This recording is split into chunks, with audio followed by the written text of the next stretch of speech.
Hello everyone. Adventure motorcycles are one of the most popular and growing category at the moment. Bikers who are looking for touring and off-roading prefer ADVs or scramblers. ADV motorcycles also suit well for people who use it just for commuting, thanks to the Indian road conditions.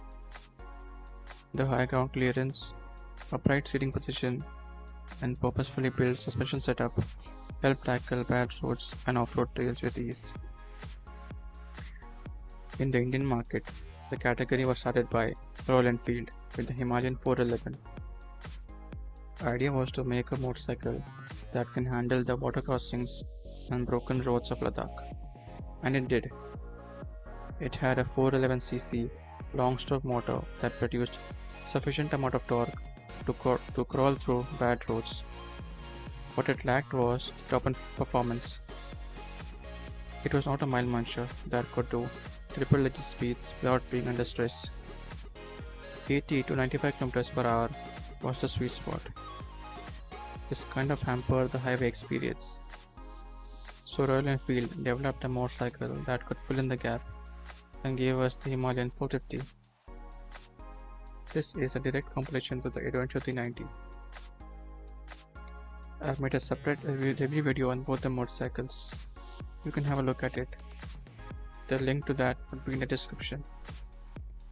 In this video, I'll be talking about how they stand against each other. Let's start with the similarities of the two bikes. First being the riding position. Both have an upright position and a comfortable seat. This will help you be in the saddle for hours together. Second is the character of the engine. Both are high revving motorcycles and don't have a strong low end performance and torque. You'll have to drop down to first gear if you're riding in traffic or slow down for a speed breaker or pothole.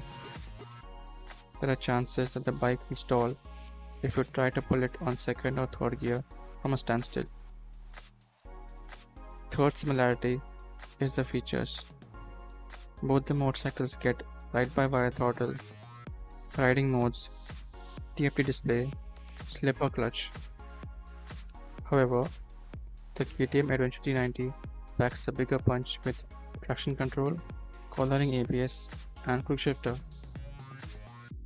Now that you know about the similarities, let's talk about the differences and which one should you buy. The Himalayan gets a 21-inch front wheel, 450cc engine that is bigger than the 390 Adventure, and spoked wheels makes it a much more hardcore off-road machine as compared to the 390 Adventure. The suspension setup and seat cushion is also softer, offering a plush ride through bad roads. Royal Enfield has a wider service network, so you can ride from Kashmir to Kanyakumari without worrying about finding a service center. The Himalayan 450 is a completely new motorcycle when compared to the older 411 model.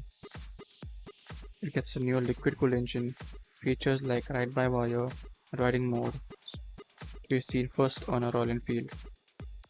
But Royal Enfield is still finding its way to be reliable.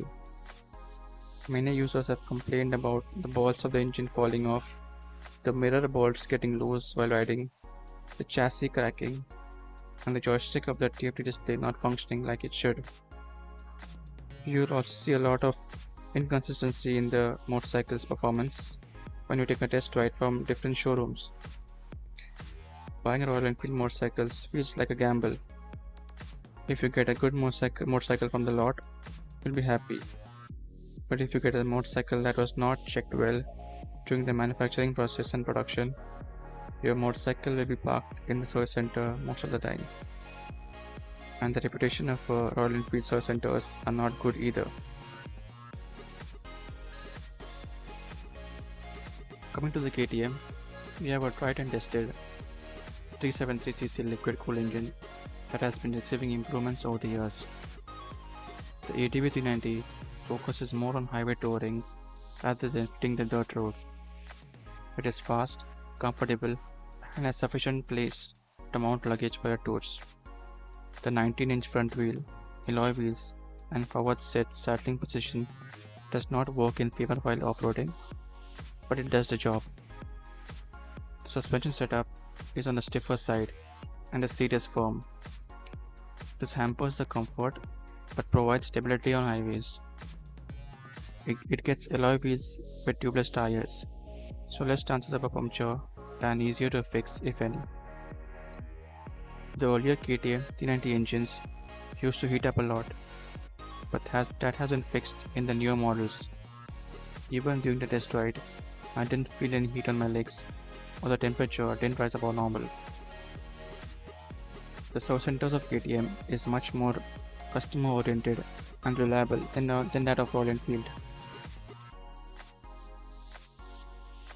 To sum it up, I would say that a Royal Enfield Himalayan feels like a good choice when you take a test ride. It feels big, powerful and fun to ride. Also, personally, I feel it looks better than the KTM 390 Adventure. But you need to ask yourself a question. If you're fine with the issues that the bike may come up with, then you may need to visit the service center quite often. If you're okay with that, and you are connected to the Royal Enfield emotionally, then you can go for it. It has all the qualities of an adventure motorcycle and it will bring a smile on your face. But if you choose quality over emotion and you need a rock solid bike that has been tested over the years, you can go for the KTM. KTM also offers the Adventure 390X that is 60,000 cheaper and has the same 390cc engine but without the adjustable suspensions, TFT display, MTC, riding modes, cornering ABS and quick shifter. Additionally, KTM is all set to launch the 2025 model Adventure 390. They are likely to launch the motorcycle in India soon after its debut that is expected to take place at the EICMA in November.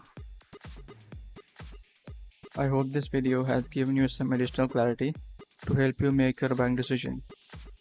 If you have any more questions about these bikes, you can write them in the comment section and I'll be happy to answer them. I'll see you in the next video. Till then, take care, ride safe. Goodbye.